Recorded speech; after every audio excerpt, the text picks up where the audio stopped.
Good afternoon everyone. So I am Titus and I'm going to explain about the abdominal aorta. So talking about aorta originates from the aortic orifice of the left ventricle, and then there will be the ascending aorta, aortic arc and the descending aorta. So the descending aorta till T12 vertebrae or the diaphragm is called thoracic vertebrae. After the diaphragm or T12 vertebrae, it is called abdominal aorta. So this abdominal aorta, as we say, its origin is from the aortic orifice of the diaphragm. So from T12, it will reach about, this will be about 10 centimeter, and at L4, it will divide into the common iliac artery, right common iliac and left common iliac arteries. So this L4 region in our body, we can see that bifurcation 2.5 centimeter below the umbilicus, laterally to the left side. So that's about the abdominal aorta's origin, its topography and all. So next, talking about its relations, abdominal aorta's posterior side is the vertebra, the L4 vertebrae. After T12, L1, L2, L3, L4. So the posterior side will be the lumbar vertebra, and also the anterior longitudinal ligament will also be there. Then to the anterior side, there will be the abdominal organs. So as we all know, this abdominal aorta is a retroperitoneal structure. So the abdominal organs will be anterior to this. So from seeing above downward, there will be pancreas, duodenum and small intestine. And to the left side, there will be splenic vein and renal vein will be there. To the right side, there will be splenic vein and renal vein will be there. And to the left side, there will be sympathetic trunk. So now talking about the branches of abdominal aorta. So first thing, there are two types of classification. We can classify it as normally as we classify thoracic aorta, pedicle and visceral branches, and also as anterior group, lateral group and dorsal group can also be there. So we are taking this type of classification. So the anterior group contain celiac trunk, superior mesenteric artery and inferior mesenteric artery. So talking about celiac trunk, it originates just below the diaphragm, just below the aortic orifice, providing for the foregut.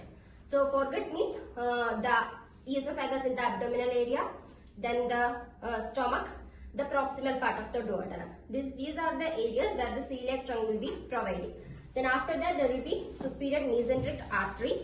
This celiac trunk is in the level of T12, we can say, but superior mesenteric artery in the level of L1, we can say, and this will provide for the midgut, which is like after proximal duodenum, the small intestine, then the large intestine part, which are like the cecum, appendix, then the ascending colon and the first 2/3 part of the transverse colon. These are the parts in which these superior mesenteric artery will be providing. Then after the inferior mesenteric artery, the bifurcation happens here. So just before 4 centimeter, around 4 centimeter before that, the inferior mesenteric artery will be originating, and it is providing for the foregut, midgut, hindgut. It will provide for the hindgut, which will be like the distal 1/3 of the transverse colon, descending colon, sigmoid colon, and the superior part of the anal canal. These are the portions where the inferior mesenteric artery will be providing. Then there is lateral branches. The first one being inferior phrenic artery. Lateral branches being middle suprarenal, renal, and gonadal arteries. These are the lateral branches. So middle suprarenal arteries, as its name suggests, it will be providing for the suprarenal glands or the adrenal glands, the middle part of the adrenal glands. It originates just below the celiac trunk, or we can say just before the superior mesenteric artery. Then middle suprarenal. After that, there will be the renal arteries just below the superior mesenteric artery, that will be providing for the left kidney and right kidney. They are major arteries. They will be providing for left kidney and right kidney. Along with this renal artery, there will be a branch from renal artery, that is inferior suprarenal artery, which will be providing for the inferior portion of the adrenal glands. Then there is the next lateral artery or the lateral branch is gonadal artery. Gonadal artery, as its name says, it will provide for the gonads. So if it is in men, that is testicular artery, and if it is in male, that is ovarian artery. So then there will be the dorsal branches. Inferior phrenic artery. We have already studied that superior phrenic artery comes from the internal thoracic branch of the subclavian artery.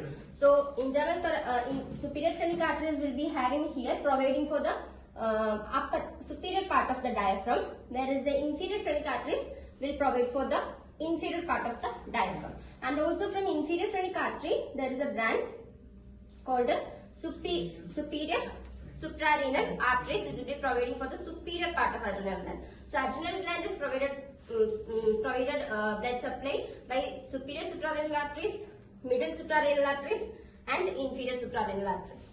Then there is another dorsal branch, inferior phrenic artery, then lumbar artery, which will be providing for the lumbar vertebrae, L1, L2, L3, L4, the lumbar vertebrae and the spinal cord.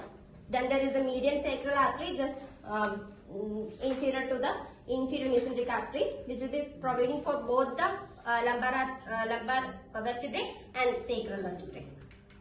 Thank you.